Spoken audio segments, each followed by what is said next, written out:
ఈరోజు టాపిక్ ఏంటంటే petrol పంపులో job చేసిన ధీరూభాయ్ అంబానీ గారు. ధీరూభాయ్ అంబానీ గారు తన కెరీర్ను పెట్రోల్ పంపులో ఉద్యోగం చేస్తూ చాలా నిరాడంబరంగా ప్రారంభించారు. రిలయన్స్ ఇండస్ట్రీస్ వ్యవస్థాపకులు ధీరూభాయ్ అంబానీ గారు పెట్రోల్ పంపులో జాబ్ చేస్తూ తన జీవితాన్ని ఎలా మలుపు తిప్పారు, వ్యాపార సామ్రాజ్యాన్ని ఎలా నిర్మించారు అనే ఈ స్ఫూర్తిదాయకమైన కథనాన్ని ఈ వీడియోలో ఆవిష్కరించాము.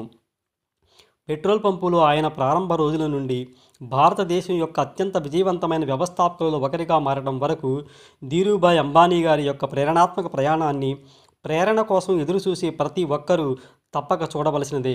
కాబట్టి ఆయన విజయ రహస్యాలను తెలుసుకోవటానికి మరియు వాటిని మీ స్వంత జీవితానికి ఎలా అన్వయించుకోవచ్చో తెలుసుకోవటానికి ఈ వీడియో చివరి వరకు చూడండి.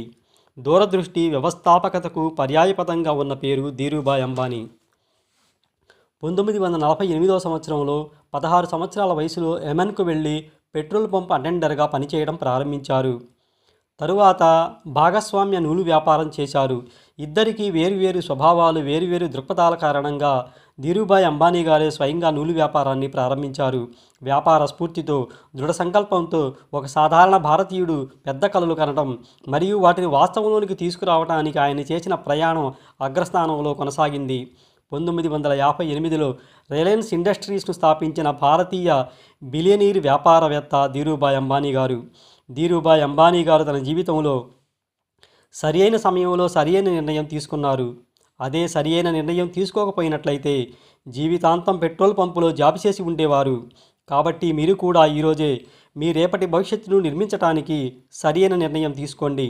ఈరోజు మీరు తీసుకునే నిర్ణయాలు రేపటి మీ భవిష్యత్తుపై తీవ్ర ప్రభావం చూపుతాయి. భయం, వాయిదా వేసే మనస్తత్వం నుండి బయటపడండి. మీరు కోరుకునే జీవితాన్ని నిర్మించుకోవడం ప్రారంభించండి. మీ జీవితంలో మీరు ఎలా ఉండాలనుకుంటున్నారు అనేది పూర్తిగా మీ నిర్ణయంపై ఆధారపడి ఉంటుంది. మనమందరం చాలా ఆశిస్తాం, కానీ సరి అయిన ముఖ్యమైన నిర్ణయాలు సరి అయిన సమయంలో తీసుకోలేకపోవడం వలన మనం ఆశించిన విధంగా జీవించలేకపోతున్నాము. రేపటి రోజున పశ్చాత్తాపపడకుండా ఉండాలి అంటే సరి అయిన సమయానికి సరి అయిన నిర్ణయాలు తీసుకోవడం అనేది చాలా చాలా ముఖ్యం. మీరు కూడా మీ భవిష్యత్తును ఆనందమయం చేసుకోవాలని కోరుకుంటే ఈరోజే సరైన నిర్ణయం తీసుకోండి. ఎందుకంటే ఈరోజు మాత్రమే మీకు సరియైన సమయం. వీక్షించినందుకు ధన్యవాదాలు. ధీరూభాయ్ అంబానీ గారి ప్రేరణాత్మక ప్రయాణాన్ని మీరు ఆస్వాదించినట్లయితే లైక్ చేయండి. ఇలాంటి మరిన్ని ఉత్తేజకరమైన కంటెంట్ కోసం మా ఛానల్ని సబ్స్క్రైబ్ చేయడం మాత్రం మర్చిపోకండి.